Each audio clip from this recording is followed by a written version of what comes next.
जास्त काही वेळ घेणार नाही. मंत्रालय आणि विधिमंडळ वार्ता संघातर्फे प्रथमतः राज्याचे नवनिर्वाचित मुख्यमंत्री देवेंद्रजी फडणवीस साहेब आपल्यासाठी भाऊ आहेत ते. मी त्यांचे सुरुवातीलाच स्वागत आणि अभिनंदन करतो. साहेब, लोकसभेची आचारसंहिता लागण्यापूर्वी आपल्या महायुती सरकारने राज्यातील ज्येष्ठ पत्रकारांसाठी जी निवृत्ती वेतन आहे, बाळासाहेब आंबेडकर सन्मान योजना, तर 20,000चा एक GR काढलेला. परंतु नंतर आम्ही दादांशी पण नंतर कोऑर्डिनेशन केलं, परंतु काही अंमलबजावणी झाली नव्हती. मी जास्त काय मागणार नाही. जो GR निघालाय जो 20,000चा, याची फक्त अंमलबजावणी करावी. आपण राज्यातल्या लाडक्या बहिणींना जसा सन्मान दिला तसा राज्यातील लाडक्या पत्रकारांचा सुद्धा सन्मान करावा. यावेळी फक्त एवढंच मागणी करतो. याच्या पुढे आपल्या गाठी भेटी होतील त्यावेळेस मी अधिक मागण्या करेन. आणि पुन्हा एकदा मी माननीय मुख्यमंत्री साहेबांचे, दादा वगैरे आले आहेत, सर्वांचे मी स्वागत करतो, अभिनंदन करतो. धन्यवाद. आपल्यासमोर आपल्या अध्यक्षांनी ज्या अपेक्षा व्यक्त केल्या त्या माननीय मुख्यमंत्री साहेब परिपूर्ण करतील असं मी समजतो. फक्त त्याने आणखी एक विनंती करतो की गेल्या काही काळापासून 6व्या मजल्यावर होणारी कॅबिनेटच्या नंतरची बैठक पत्रकारांशी संवाद साधणारी ती खूप काळ बंद झालेली आहे. मी माननीय मुख्यमंत्र्यांनी या निमित्तानं विनंती करतो की आपण आश्वासन दिलेलं आहात की खूप चांगलं काम यापुढे होणार आहे. हे काम तात्काळ लोकांपर्यंत पोहोचावं यासाठी ती कॅबिनेट सिस्टम जी आहे आपली ती आपण पुन्हा 6व्या मजल्यावर सुरू करावी अशी मी आपणास विनंती करतो. मी आपले अध्यक्ष माननीय प्रमोदजी डोईफळे यांना विनंती करतो की आपण तमाम पत्रकारांच्या वतीने, मंत्रालय वार्ताहर संघाच्या वतीने माननीय मुख्यमंत्र्यांचा आपण सन्मान करावा.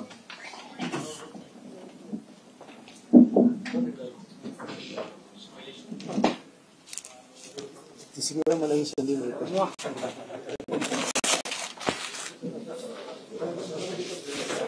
अजून एक जण मिळायची इच्छा आहे.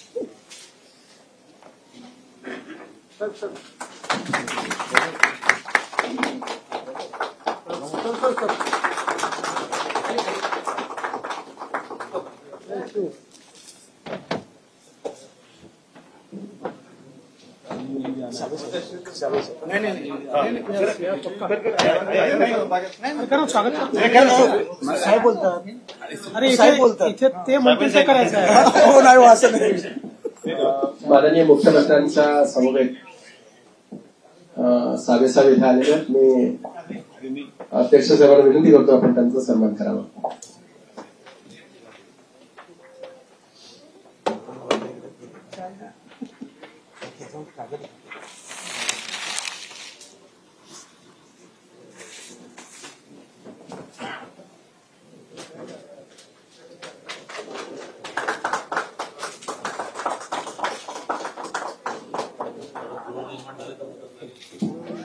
यानंतर आपल्याशी संवाद साधतील माननीय मुख्यमंत्री देवेंद्रजी फडणवीस. पण तत्पूर्वी ते संवाद साधत असताना त्यांच्यामध्ये व्यत्यय होईल असं कोणीही करू नये अशी विनंती आहे.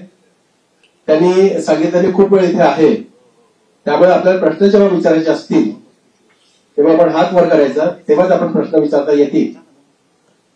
मी माननीय मुख्यमंत्र्यांना विनंती करतो की आपण संवाद साधावा.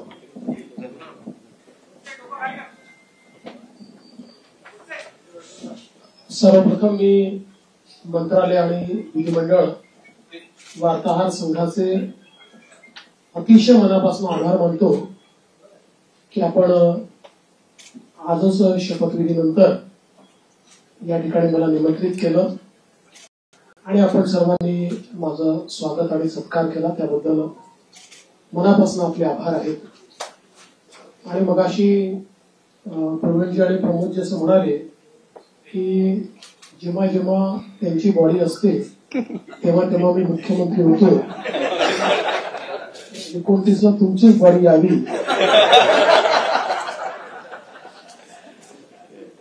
अशी शुभकामना मी तुम्हाला देतो. खरं म्हणजे आपला हा संघ राज्याच्या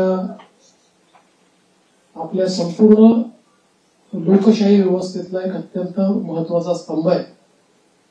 कारण विधिमंडळ आणि मंत्रालयातलं राज्याचा कारभार चालतो आणि तो योग्य प्रकारे चाललाय की नाही हे राज्यामध्ये सांगण्याचं काम तुम्ही करता.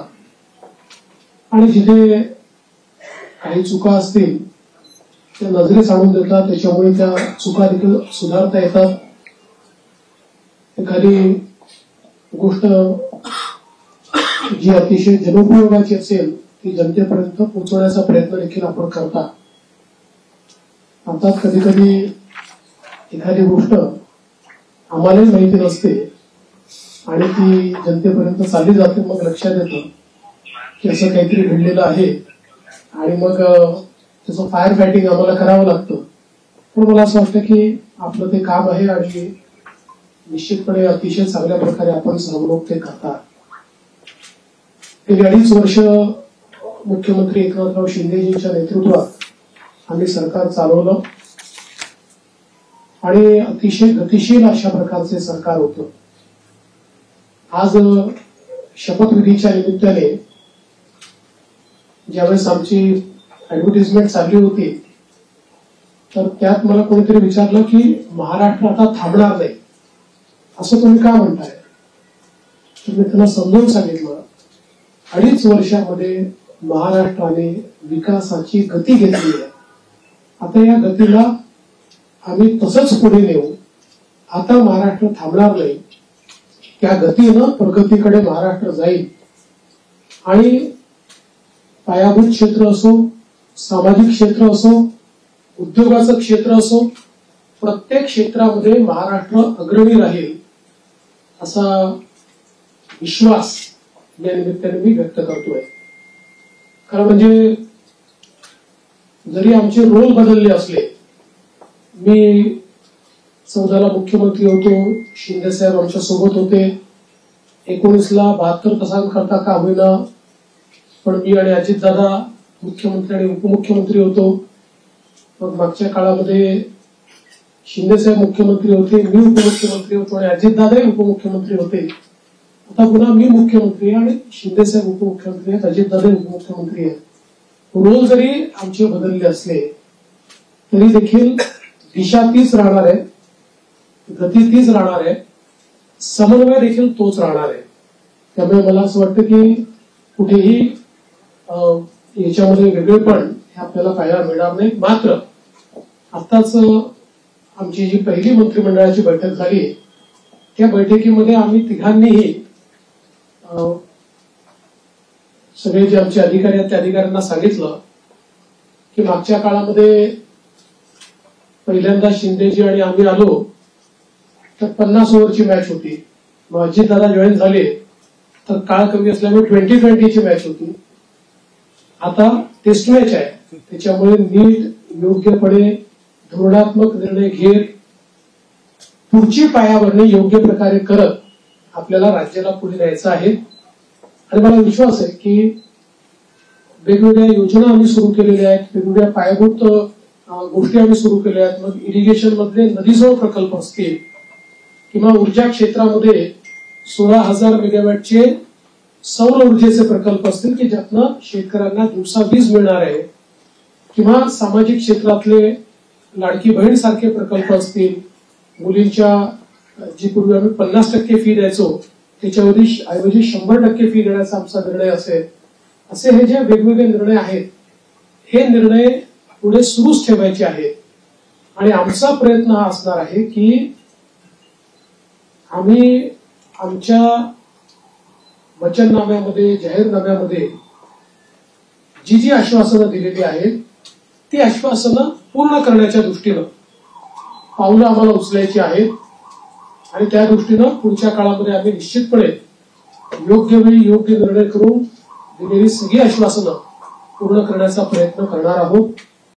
मी या निमित्ताने महाराष्ट्रातल्या जनतेला आश्वासित करू इच्छितो की एक लोकाभिमुख सरकार, सर्व समाजाला सोबत घेऊन चालणारं सरकार हे महाराष्ट्राला पुढच्याही काळात पाहायला मिळेल. आणि अडचणी अनेक येतात, पण त्या अडचणींवर योग्य मार्ग काढत आम्ही मार्गक्रमण करू हा विश्वास मला आहे.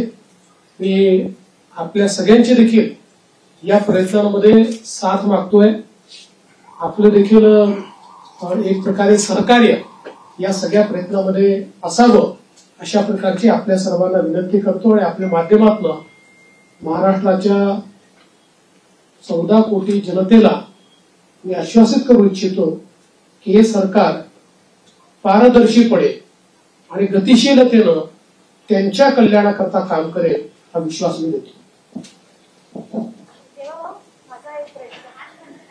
एक मिनिट आलोक देशमुख. सर नमस्कार, मी आलोक देशपांडे. ही 5 वर्षात आपल्या राज्यात इतकं काय काय बघितलं, द्वेष, आरोप, सगळे काय काय खूप लेवलला सगळं गेलं. ही पुढची 5 वर्ष त्याच्यापेक्षा थोडी वेगळी असतील का? राजकारण थोडं वेगळं असेल का? याच्याबद्दल तुम्ही काय सांगा? पूर्णपणे वेगळं असेल. मी सांगितलं की बदल्याचं राजकारण करायचं नाहीये, तर बदल दाखवेल अशा प्रकारचं राजकारण करायचं आहे. त्यामुळे हे खरं आहे की विरोधकांची संख्या कमी आहे, पण विरोधकांच्या संख्येवर त्यांचा आवाज आम्ही मोजणार नाही किंवा संख्येनुसार त्यांचं मूल्यमापन आम्ही करणार नाही. त्यांनी योग्य विषय मांडले तर त्या विषयाला तेवढ्याच प्रकारचा सन्मान आम्ही देऊ.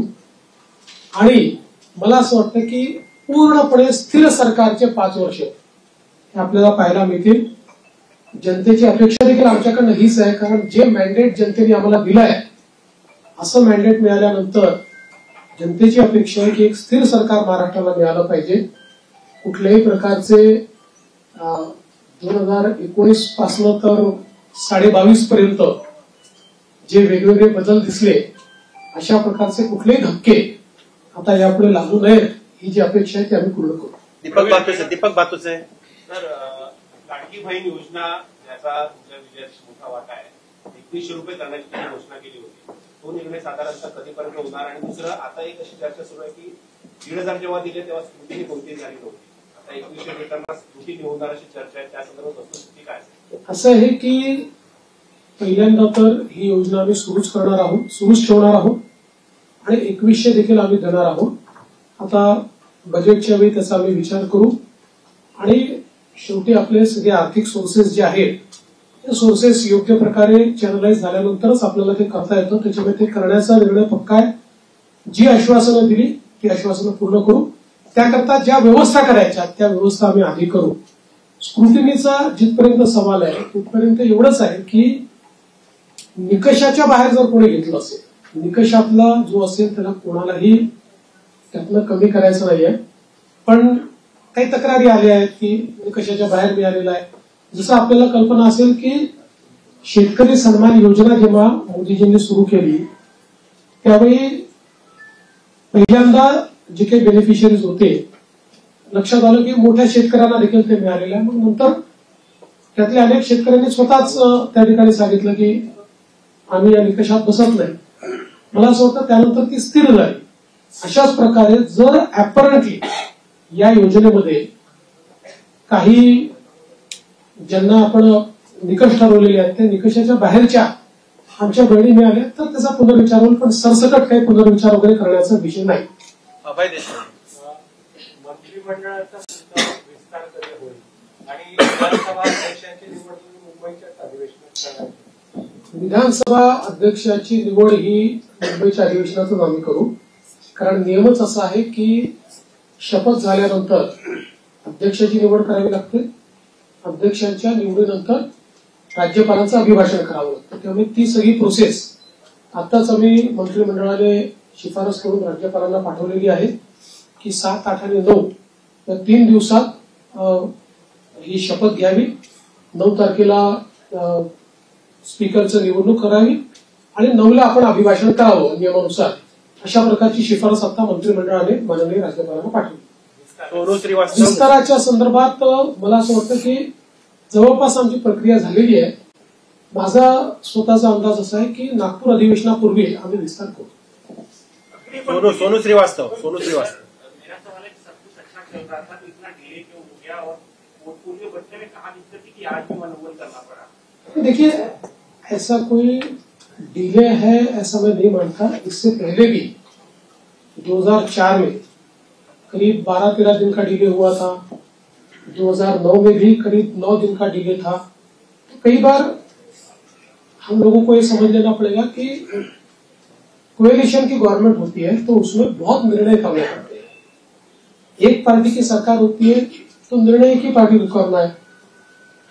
कोएलिशन की गवर्नमेंट में बहुत बड़े पैमाने पर कंसल्टेशन करना पड़ता है। वो कंसल्टेशन हमने किया है, करीब करीब हमारे नंबर्स भी हमने फ्रीज किया है। वो कितने अभी हम नहीं बताएंगे, वो पार्टियां बताएंगी, इसलिए मुझे पूछूंगा। और पोर्टफोलियो को भी अभी हम लोगों ने करीब करीब फाइनलाइज किया है, कुछ थोड़ा बचा है उसमें, वो भी कर लेंगे। तो मुझे लगता है कि अब हमारे सामने जो प्रश्न थे वो प्रश्न धीरे धीरे समाप्त हो। प्रवीण राऊत. सीएम साहेब, मागील महायुतीच्या सरकारमध्ये तिन्ही पक्ष होते. त्या तिन्ही पक्षाकडे जे विभाग होते तेच विभाग राहणार की त्याच्यामध्ये काही बदल होणार? थोडे बहुत बदल होऊ शकतात, फार बदल होतील असं नाही आहे, थोडे बहुत बदल होतील. धर्मेंद्र जोरे. नमस्कार सर. पूर्वीच्या 2014 आणि 19 वेळी आपलं जे शेड्यूल आहे ते आपल्या फ्लॅगशिप प्रोग्रामसाठी धरलं जातं. यावेळी तुमच्या डोक्यात काही अशी कल्पना आहे की मागच्या वेळी तुम्ही एक कायद्याची हमी दिली होती. आज मला आत्मविश्वास आहे की तुमच्या डोक्यात काही असेल त्याची जर आज तुम्हाला घोषणा करायची असेल तर आम्हाला सांगा, तर उद्यापासून आम्हाला काहीतरी काही गोष्टी आहेत डोक्यात, पण अजून माझ्या दोन्ही कन्सल्टेशन मित्रांची कन्सल्टेशन बाकी आहे. पण आता माझा फोकस जो आहे ना तो या ज्या काही महत्वाच्या योजना आहेत, जसं नदी जोड प्रकल्प, याचं काम सुरू झालं पाहिजे, याच्यावर माझा भर असणार आहे. सौर ऊर्जेचे प्रकल्प आपण घेतले आहेत, ज्याच्यामध्ये आता रोजची डिलिव्हरी सुरू झाली. आता 60 मेगावॅट तयार झाले, 100 मेगावॅट अजून तयार होत आहेत. कुठल्याही परिस्थितीमध्ये 2026 पर्यंत 16,000 मेगावॅटचे प्रकल्प पूर्ण करायचे आहेत. त्यामुळे ही जी कामं ऑलरेडी हातात घेतली की जी शाश्वत विकासाची कामं आहेत, ज्यातनं शेतकऱ्याचं कल्याण होणार आहे, राज्याचं कल्याण होणार आहे, हे आणि यातला प्रत्येक प्रकल्प असा आहे की ज्याचा नीट फॉलोअप करावा लागतो. आणि नुसते आपण टेंडर घेऊन टाकल्याने होत नाही, अडथळे येतात, ते अडथळे दूर करावे लागतात. त्यामुळे मागच्या काळातली जी आमची एक वॉर रूमची पद्धत होती, माननीय शिंदे साहेबांनी देखील ती सुरू ठेवली होती, पण ती अधिक इफेक्टिव्ह कशी करता येईल असा माझा प्रयत्न असणार आहे की ज्यातनं किमान जे फ्लॅगशिप कार्यक्रम आहेत त्यांच्याकरता आपल्याला ही वॉर रूमची अधिक त्याचा उपयोग कसा करता येईल.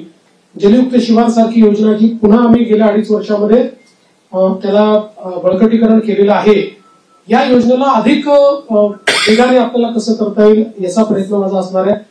त्यामुळे एकूणच ज्याला आपण मूलभूत अशा प्रकारचे जे निर्णय असतात त्या निर्णयावर अधिक भर द्यायचा माझा प्रयत्न असेल. दिनेश मौर्या. 5 साल आपके संघर्ष और परिश्रम के रहे और आज जब आप सिग्नेचर कर रहे थे तो किन भावों से गुजर रहे थे उस बारे में बताइए. एक दूसरा फिजिकल डिसिप्लिन बहुत जरूरी हो इस कार्यकाल में, तो उस चुनौती से निपटने के लिए क्या तैयारी है? देखिए, मैंने आज जो पहली सिग्नेचर की है वो हमारा जो मुख्यमंत्री आरोग्य सेवा का कक्ष है, उस कक्ष में एक कैंसर रुग्ण को बोन मैरो ट्रांसप्लांट के लिए 5 लाख रुपए मुख्यमंत्री सहायता निधि से देने का निर्णय मैंने किया है. पहली साइन वो मैंने की हुई है. और यहाँ पर हालांकि मेरा अनुभव बहुत है और पिछले 10 सालों से 2.5 साल में विपक्ष का नेता रहा, लेकिन 7.5 साल में सरकार में रहा, तो सरकार का अनुभव भी बहुत है. किंतु जिस प्रकार का मैंडेट इस समय मिला है, मैं ऐसा मानता हूं कि निश्चित रूप से उस मैंडेट का एक प्रेशर, जनता के प्यार का एक प्रेशर हमारे पर है. और मैं उसको महसूस करता हूं कि जब अपेक्षाएं बड़ी होती है तो चुनौती भी बड़ी होती है, क्योंकि लोग आपसे अपेक्षा कर रहे हैं. तो निश्चित रूप से उसका प्रेशर मुझ पर है. और जहां तक फिस्कल डिसिप्लिन का सवाल है, तो निश्चित रूप से उसके ऊपर हमको काम करना ही पड़ेगा, क्योंकि हमने बहुत महत्वाकांक्षी योजना की है. देखिए, क्या होता है कि नॉर्मली आप सोशल सेक्टर में और इंफ्रास्ट्रक्चर सेक्टर में, दोनों सेक्टर में एक साथ काम करते हैं, लेकिन सोशल सेक्टर का स्पेंडिंग ये हम लोगों ने 4 गुना 5 गुना बढ़ाया है, जो मैं ऐसा मानता हूं कि इकोनॉमिक्स में इसको गलत नहीं माना जाता है, क्योंकि इसका भी एक अपना रिटर्न होता है, इसके सोशल रिटर्न भी होते हैं, इसके इकोनॉमिक रिटर्न भी होते हैं, लेकिन उसका प्रेशर जरूर बजट के ऊपर आता है, तो उस बजट को बैलेंस करना ये हमारा काम होगा, हम उसको करेंगे। सदानंद खोपकर.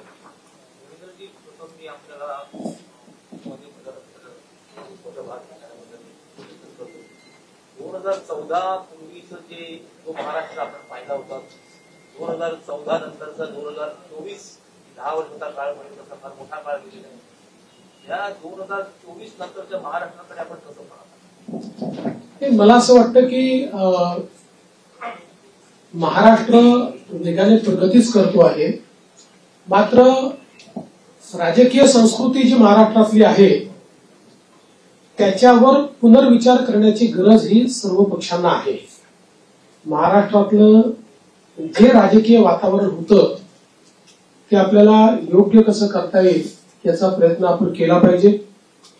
मी शपथविधीच्या निमित्ताने माननीय पवार साहेब असतील, माननीय उद्धवजी ठाकरे असतील, माननीय सुशीलकुमार शिंदेजी असतील, माननीय पृथ्वीराज चव्हाण साहेब असतील किंवा सन्माननीय राज ठाकरे साहेब असतील, अशा सगळ्या प्रमुख लोकांना त्या ठिकाणी स्वतः फोन करून त्यांना निमंत्रण दिलं. त्यातल्या प्रत्येकाने माझं अभिनंदन केलं, मला शुभेच्छा दिल्या. काही व्यक्तिगत कारणाने ती लोक येऊ शकले नाहीत, पण त्यांनी शुभेच्छा दिल्या. मला असं वाटतं की जो राजकीय संवाद महाराष्ट्रामध्ये आणि इतर राज्यांमध्ये आणि विशेषतः दक्षिणेच्या राज्यांमध्ये जे काही अंतर आहे ते हेच अंतर आहे की महाराष्ट्रात राजकीय संवाद हा कधी संपला नाही. आपण अनेक राज्यांमध्ये असं बघतो की 2 पक्षांमध्ये किंवा 2 नेत्यांमध्ये इतका विसंवाद असतो की हिंदीमध्ये ज्याला खून के प्यासे म्हणतो अशा प्रकारची परिस्थिती आपल्याला पाहायला मिळते. की महाराष्ट्रात नव्हती, आजही नाही आणि ती पुढे राहू नये हा माझा प्रयत्न असेल. याला जोडून एक तर तुम्ही राहताय तर मी असं म्हणणाऱ्यांना काय उत्तर द्यावं? मी त्याच वेळेस सांगितलं होतं की राजकारणात सगळेच राहतात, तेही राहतील, मी राहील, आम्ही सगळेच राहणार. संजय बापट. One minute. संजय बापट. संजू एक मिनिट. संजय बापट. पायाभूत सुविधा आवडता विषय असतो. मी महाराष्ट्रामध्ये समृद्धी महामार्ग पूर्ण केला, त्याच्यानंतर या टप्प्यामध्ये सुरुवात केली की शक्तीपीठ महामार्ग काय पण निवडणुकीच्या वेळी त्याचं भूसंपादन. शक्तीपीठ महामार्गाच्या संदर्भात सांगली जिल्ह्यापर्यंत त्याला पूर्ण समर्थन आहे आणि सगळे शेतकरी आमच्याकडे येऊन सांगतात की तुम्ही भूसंपादन करा. सांगली जिल्ह्यातल्या काही भागात त्याला समर्थन आहे, पण कोल्हापूर जिल्हा जिथे सुरू होतो तिथे मात्र त्याला खूप मोठ्या प्रमाणात विरोध आहे. आणि आम्ही ज्यावेळी समृद्धी महामार्ग केला त्यावेळी आम्ही विरोध पत्करून नाही केला, लोकांना समजून केला. त्यामुळे आमचा यात प्रयत्न असा असेल की ज्या भागापर्यंत विरोध नाही तिथपर्यंतची अलाइनमेंट आता फायनल करायची आणि पुढची अलाइनमेंट जी आहे ती आपल्याला सगळ्यांची चर्चा करून काही पर्यायी अलाइनमेंट काढता येते का याचा विचार आपण करू. कारण शेतकऱ्यांना नाराज करून शेतकऱ्यांच्या जमिनी जबरदस्तीने घेऊन विकास करण्याची मानसिकता आपली नाही आहे. त्यामुळे काही पर्यायी रस्ते तयार करता येतील किंवा त्याला एक्झिस्टिंग जो काही हायवे आहे त्याला कोल्हापूरच्या आधी कुठे जोडता येईल का, किंवा अजून काही एखादा आपल्याला फ्लायओव्हरच्या माध्यमातून काही निर्णय करता येईल का, असं चर्चेतनं मार्ग काढू. पण मला असं वाटतं की सांगली जिल्ह्यापर्यंत तर शक्तीपीठ महामार्गाला मोठ्या प्रमाणात समर्थन आहे आणि माझा या महामार्गावर एकाच कारणाकरता थोडासा जोर आहे की जसं समृद्धी महामार्गामुळे विदर्भ आणि मराठवाड्यातले विशेषतः संभाजीनगर आणि जालना जिल्ह्याचं चित्र बदललं. म्हणजे आता महाराष्ट्राचं न्यू इंडस्ट्री मॅग्नेट हे पुण्यावरनं हळूहळू पुण्यात शिफ्ट होणारच नाही, पण आता त्याचा विस्तार आपल्याला संभाजीनगर आणि जालन्याला होताना दिसतोय. तर अशाच प्रकारे शक्तीपीठ महामार्गामुळे संपूर्ण मराठवाड्याचं चित्र बदललं, चित्र एकदम. आणि म्हणून त्या महामार्गाचा माझा थोडा आग्रह आहे. पण सगळ्यांशी चर्चा करूनच त्याच्यातला पुढचा निर्णय होईल, तोपर्यंत होणार नाही.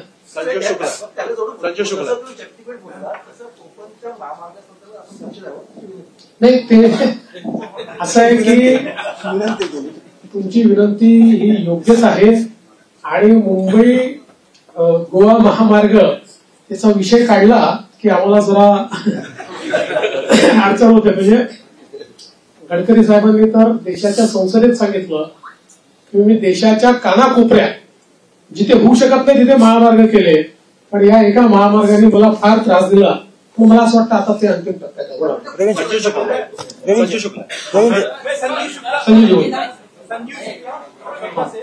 पहले तो आपको तीसरी बार मुख्यमंत्री बनने के लिए बधाई देता हूँ.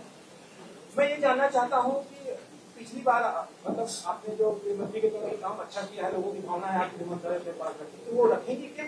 दूसरी बात मैं ये भी कहना चाहता हूँ कि लाडली बहनों की वजह से आपको सफलता मिलने में काफी आसानी हुई. राजनीति में इतने व्यभिचारी घुस गए हैं, कई मंत्रियों के ऊपर ऐसे बलात्कार के इस तरह के आरोप लगे हैं, तो क्या आप उनका पेजल देखें उसके बाद मंत्री बनाएंगे या किसी को बना देंगे? पहला जो आपका सवाल है उसमें कौन सा मंत्रालय किसके पास रहेगा, ये अंतिम चरण में है. उसका निर्णय तीनों मिलकर करेंगे. यूनिलैटरली उसकी घोषणा मैं नहीं कर सकता. और जहां तक पुराने मंत्रियों का सवाल है तो उसमें निश्चित रूप से सभी के काम का एक मूल्यमापन तो हो रहा है, मूल्यांकन हो रहा है. उस मूल्यांकन क्योंकि हमारे जो दोनों साथी है एकनाथ शिंदे जी ने भी और दादा ने भी, हम तीनों ने बैठकर ये तय किया है कि हम मूल्यांकन करेंगे, पुराने मंत्रियों के कामों का मूल्यांकन होगा, उसके आधार पर आगे का निर्णय होगा. और कई बार क्या होता है, देखिए जब मंत्रिमंडल बनता है तो रीजनल बैलेंसेस होते हैं, अलग अलग प्रकार के समाजों का प्रतिनिधित्व होता है. तो इसलिए मुझे ऐसा लगता है कि कई कुछ निर्णय ये देखकर भी हम लोग करेंगे कि भाई पिछले बार उन्होंने कैसा काम किया है. कई बार ये होता है कि किसी ने अच्छा काम भी किया होता है लेकिन रीजनल बैलेंस में क्योंकि 3 लोगों को मंत्री पद बांटने हैं तो आगे पीछे होता है.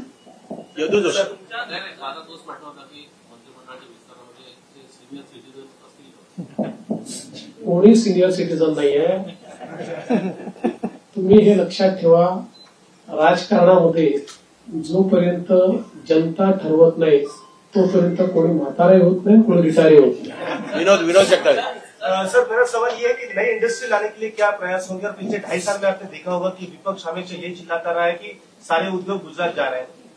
देखिए विपक्ष को तो बार बार जवाब दिया है, आंकड़ों से दिया है. आज आपको एक और नया आंकड़ा बताता हूं कि पिछले पूरे साल में हमको जितना एफडीआई मिला उसका 90% एफडीआई 6 महीने में मिल गया.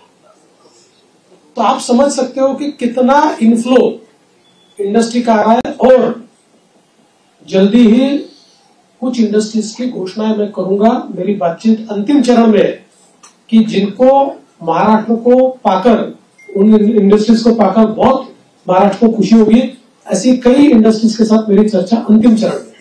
अजय भाई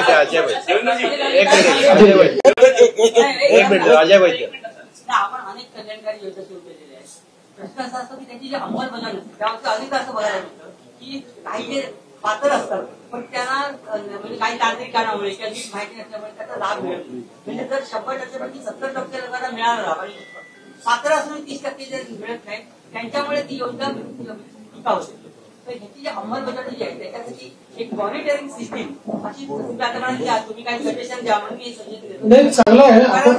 कराल का तुम्ही असं मॉनिटरिंग सिस्टीम असावी की त्याचं एक स्वतंत्र खातं निर्माण करावं, त्याला एक कॅबिनेट दर्जाचे मंत्री असावे, त्यांना सगळ्या खात्यांना ऍक्सेस असावा आणि त्यामुळे त्यांनी त्याचं मॉनिटरिंग केलं काय तर ह्या योजना खरोखर लोकांना प्रत्यक्ष लाभ होऊ शकेल. आणि माझं एक सजेशन असं आहे की शिंदे साहेबांनी या सगळ्या याच्यात जो हे केलेलं आहे ते शिंदे साहेबांकडे काम सोपवलं तर ते चांगल्या प्रकारे होऊ शकेल आणि त्यांना सगळे अधिकार द्यावे करायचं आणि या खात्याला शिवशाही खातं असं नाव द्यावं अशी माझी. आपली सूचना चांगली आहे. मला असं वाटतं की याच्यामध्ये फायनान्शियल मॉनिटरिंग हे सीएजीच्या थ्रू होतं. सोशल ऑडिट करता आपल्याकडे कुठली यंत्रणा नाही.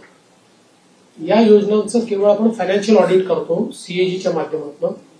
निश्चितपणे फ्लॅगशिप ज्या योजना आहेत याच्या सोशल ऑडिटची देखील काही व्यवस्था आम्ही उभी करू.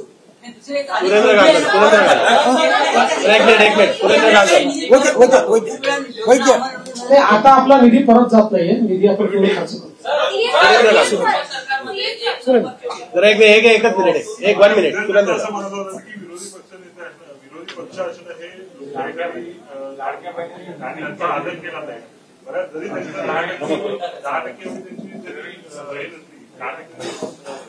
तरी काही राज्यांमध्ये तेवढ्या आमदार नसताना विरोधी पक्षाने तसा विचार आपल्याकडे होता. बघा, हा निर्णय अध्यक्षांना करायचा. हा निर्णय काही सरकारचा निर्णय नसतो, हा अध्यक्षांचा निर्णय असतो. अध्यक्ष जो निर्णय करतील तो आम्हाला मान्य असेल. आपण हे बघितलं असेल की लोकसभेमध्ये जेव्हा विरोधी पक्षनेते पद नव्हतं 10 वर्ष, तरी देखील जो सर्वात मोठ्या पक्षाचा नेता होता त्याला विरोधी पक्षनेत्याप्रमाणे सगळे अधिकार लोकसभेने दिले होते किंवा सगळ्या प्रकारे त्या जागांवर जिथे स्टॅट्युटरीली विरोधी पक्षनेता असतो तिथे त्यांना इन्व्हॉल्व्ह करून घेतलं. या ठिकाणी अध्यक्ष जो निर्णय करतील आम्हाला तो मान्य असेल. त्यांनी जर ठरवलं की आपल्याला विरोधी पक्षनेता द्यायचा, आम्ही कधीच विरोध करणार नाही. लाडकी बहीण कोणतरी बोलते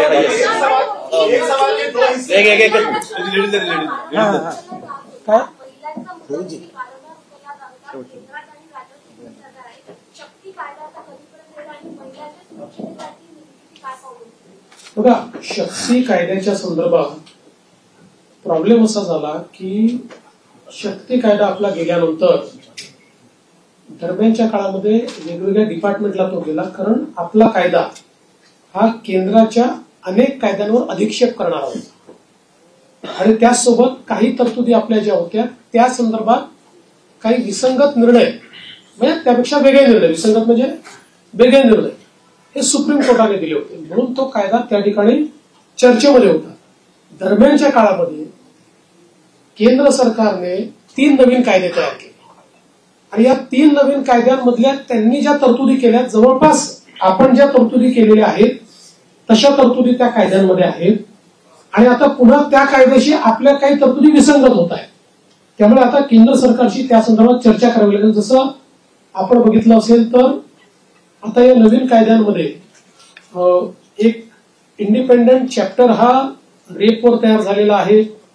फाशीपर्यंतची शिक्षा जी आधीच्या कायद्यांमध्ये नव्हती ती आता या नवीन ज्या आपण जी न्यायसंहिता केलेली आहे त्याच्यामध्ये ठेवलेली आहे. त्यामुळे आता या संदर्भात एकदा केंद्र सरकारशी चर्चा करून आवश्यक असेल तर कदाचित आपल्या कायद्यांमध्ये बदल करावा लागेल. प्रसाद पाटील 1 मिनिट. प्रसाद पाटील एक 1 मिनिट. प्रसाद पाटील एक सवाल प्रश्नाचं उत्तर देऊन पण तेवढं विचारलं, गृह खातं कोणाला कुठल्या पक्षाकडे राहील आणि अर्थ खातं कुठल्या पक्षाकडे राहील? आता आम्ही तिघं मिळून ठरवू. आम्ही आता तिघं मिळून सरकार, त्यामुळे सरकारकडे राहील आणि सरकार चालेल. एबीपी माझा. एकनाथ शिंदेची शेवटच्या टप्प्यापर्यंत नाराजी आपल्याला पाहायला मिळत होती. नेमकं कारण काय स्पष्ट झाले का आणि गृह खातं खरंच त्यांच्याकडे जाणार आहे? मी तुम्हाला 100% सांगतो, त्यांची बिलकुल नाराजी नव्हती. मी स्वतः त्यांना भेटलो होतो, त्यांची कुठलीही नाराजी त्याच्यामध्ये नव्हती. नाराजीच्या बातम्या जास्त चालल्या पण कुठली नाराजी नव्हती. उलट मी विनंती केल्यानंतर त्यांनी तात्काळ ते स्वीकार केलं.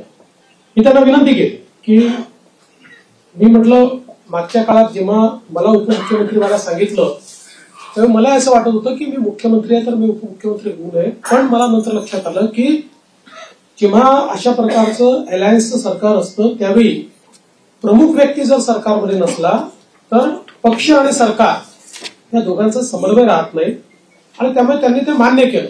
मला असं वाटतं की त्याच्या बातम्या जास्त चालल्या, म्हणजे आमच्यात तर कुठल्याही समन्वयाचा अभाव नव्हता. उदाहरणादाखल सांगतो की गिरीश महाजन समजवायला गेले नव्हते. गिरीश महाजन सहज भेटायला गेले होते. मला गिरीश महाजन त्याला बाहेर आल्यावर समजलं. ते मला म्हणाले बातमी चालली की मी समजवायला गेलो. मला कशाला गेले तुम्ही? पांडुरंग मस्के. आसाम सरकार ने डीप बैंक किया है पूरे राज्य में आपकी सरकार आज आई है, मैं जानना चाहता हूँ क्या आपकी 112 वसीम पेश करेगा या क्या आपका? देखिए, गोवंश हत्या बंदी का कानून हमने पिछले समय मंजूर किया है। हमारे यहाँ पर गोवंश केवल गाय नहीं, गोवंश की हत्या नहीं की जा सकती है। उस कानून को कड़ाई से हम लोग लागू कर रहे हैं। शेवटचं जर बसके पांडुरंग बसके एक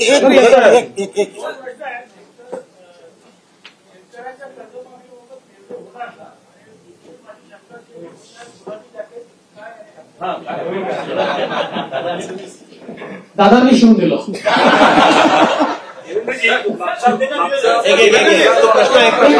कर्जमाफीच्या संदर्भात जी आम्ही घोषणा केली आहे त्याच्या अंमलबजावणी करू. मुंबई के आसपास के कॉर्पोरेशन है, उसके सारे चुनाव 2-3 साल से पेंडिंग है.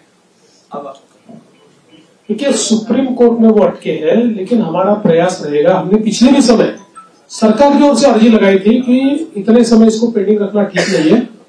सुप्रीम कोर्ट ने जो इंडिकेट हमको किया उसमें वो अभी कंटिन्यूस सुनवाई लेंगे ऐसा उन्होंने कहा है. हमारा प्रयास रहेगा कि जल्दी सुनवाई हो, क्योंकि केवल वहां नहीं, पूरे महाराष्ट्र में ये चुनाव बाकी है. और मैंने बार बार ये कहा है कि स्वस्थ लोकतंत्र के हिसाब से जो स्थानीय इकाई है उसका चुनाव होना बहुत जरूरी है. दीपक कैतके शेवटचा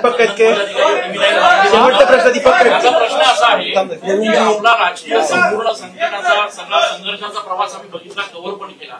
आज ज्यावेळेला आपण शपथविधीच्या वेळेला शपथ घेत होता त्यावेळेला नेमकी आपल्या मनात काय भावना होती? कारण काय नेमका काय वाटतं? मी एवढंच सांगू शकतो की आपल्या सगळ्यांना साईबाबांनी एक मंत्र दिलेला आहे, श्रद्धा आणि सबुरी. शेवटचा प्रश्न प्रेमानंद एक 1 मिनिट.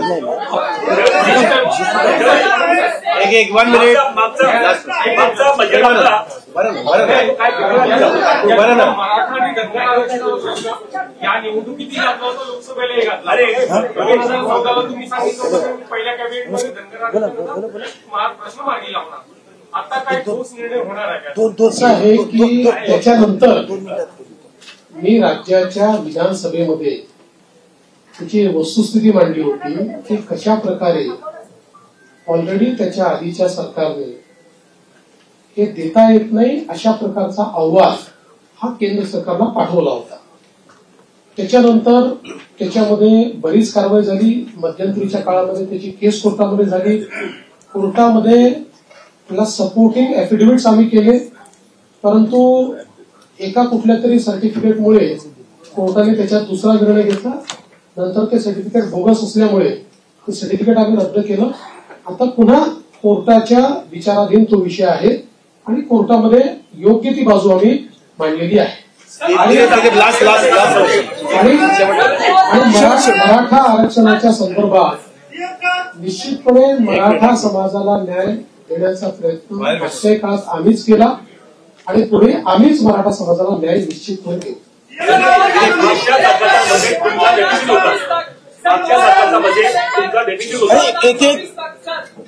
काय 2019 से लेकर 2024 तक खासकर लॉ एंड ऑर्डर को लेकर आपको हमेशा गृह मंत्रालय आपके पास था, विरोधी पक्ष आपको टारगेट करता रहा. पूरा 5 साल का कार्यकाल आपके पास है, मेजोरिटी है. क्या महाराष्ट्र शांत रहेगा? महाराष्ट्र. और दूसरा सवाल, खासकर प्रचार के दौरान भी जात न्याय लड़कता है, कास्ट सेंसस की बात होती है, वरिष्ठवाद ने बार बार की, तो क्या कास्ट सेंसस को लेकर भी सरकार के एजेंडे पर होगी? और इसी से जुड़ा हुआ एक सवाल है, पत्रकारों के लिए आपने कानून बनाया था, लेकिन उसका अभी तक नोटिफिकेशन नहीं निकला है, उसको लेकर आप क्या पहला आपने क्या कहा था? देखो उनके सुन में भूल गया. ऐसा है कि कोई भी गृह मंत्री बने तब भी उसको ये सारी चीजें सुननी पड़ती है, टीका होती है. गृह मंत्रालय ही ऐसा है कि जिसमें आपको धन्यवाद कम मिलते हैं, गाली ज्यादा मिलती है, लेकिन बावजूद उसके कन्विक्शन के साथ आपको ये मंत्रालय संभालना पड़ता है. मैंने कन्विक्शन के साथ उसको संभाला और मैं इतना ही आपको कहता हूं कि इस कार्यकाल में भी हमारी सरकार गृह मंत्रालय के माध्यम से महाराष्ट्र में कानून व्यवस्था अच्छी रहे, महाराष्ट्र के लोगों को सुरक्षित लगे, इस प्रकार के सारे उपाय करेंगे।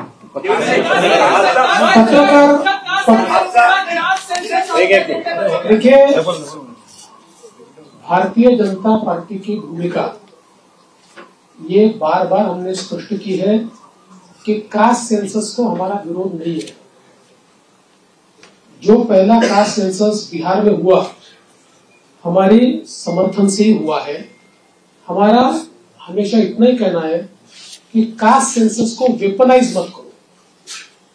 कास्ट सेंसस का वेपन के रूप में अगर उपयोग किया तो जो माइक्रो समाज है, संख्या में कम समाज है, विशेष रूप से माइक्रो ओबीसीज है, इनके ऊपर उसका अन्याय हो सकता है। इसलिए कास्ट सेंसस अगर करना है तो उसका पहले क्या हमको उसमें से पाना है ये हमने तय करना चाहिए, उस प्रकार से उसको करना चाहिए। उसको राजनीतिक वेपन बनाने की कोशिश अगर होगी तो समाज में विघटन होगा। पत्रकार हल्ल्याच्या संदर्भात जी काही त्या कायद्याच्या संदर्भातली कारवाई बाकी आहे ती स्वतः लक्ष टाकेन त्याच्यामध्ये आणि आपण ते काम करू। आणि त्यासोबत पहिला प्रश्न जो अध्यक्षांनी या ठिकाणी मांडला होता की बाळशास्त्री जांभेकर जी आपली योजना आहे त्याच्यामध्ये आपण 20,000चा GR काढला, पण त्याच्या काही अटी शर्तीमुळे अंमलबजावणी होत नाही, तर पुढच्या आठवड्यातच त्या संदर्भातली कारवाई मी पूर्ण करेन। दिलीप जाधव, आजचा बजेट आपला डेफिसिट होता आणि त्याच्यानंतर ज्या तुमच्या शेवटच्या तुम्ही जाहीर केल्या त्यामुळे अजितांनी सांगितलं की आम्हाला आर्थिक स्थिती लावावी लागेल। नंबर 1, नंबर 2, कोकणाचं पॅकेज आपण मागितलं ते जाहीर केलं होतं, त्याचा पुढे काय झालं? पहिली गोष्ट अशी आहे की विकसनशील अर्थव्यवस्थेमध्ये बजेट हे डेफिसिटच असतं। गेल्या 20 वर्षामध्ये फक्त मला असं वाटतं 17-18चं बजेट होतं की ज्यात आपण रेव्हेन्यू सरप्लस होतो, बजेट डेफिसिटच होतो पण रेव्हेन्यू डेफिसिट नव्हतं। त्यामुळे डेफिसिट असं हे काही गैर आहे असं माझं मत नाहीये। फक्त पैसा कशावर खर्च होतो त्यातनं आपल्याला आउटपुट काय मिळतो या गोष्टी महत्वाच्या असतात। आणि तुमचा डेट जीडीपी रेशिओ काय, जसं उदाहरणादाखल लोक सांगतात महाराष्ट्रात 7 लाख झालं, 7 लाख कोटी खर्च झालं, पण महाराष्ट्राचा जो अर्थसंकल्प आहे किंवा महाराष्ट्राचा जो जीएसडीपी आहे तो आता ½ ट्रिलियनच्या वर गेलेला आहे। त्याच्यामुळे त्याच्याशी जेव्हा तुम्ही कम्पेअर करता त्यावेळी इतर राज्यांच्या तुलनेमध्ये महाराष्ट्र हा आपल्याला चांगलाच दिसतो। अर्थात आता ज्या कल्याणकारी योजना आम्ही घेतलेल्या आहेत त्याचा 2-3% भार हा पुन्हा ऋणभार म्हणून त्या ठिकाणी आम्हाला पडणार आहे, पण त्याच वेळी त्यातनं जे सोशल बेनिफिट मिळेल आणि कॅस्केडिंग त्यातनं जे इकॉनॉमिक बेनिफिट मिळेल त्यातनं पुढच्या 3-4 वर्षामध्ये आम्ही त्याची भरपाई करू शकू। म्हणून मला असं वाटतं की फार याची चिंता करू नये की डेफिसिट आहे, याची चिंता केली पाहिजे की डेफिसिट कशामुळे होत आहे। जो पैसा चाललाय तो सामाजिक क्षेत्रात किंवा इन्फ्रास्ट्रक्चरच्या क्षेत्रात योग्य वापरला जातोय की नाही तो प्रयत्न आम्ही करू।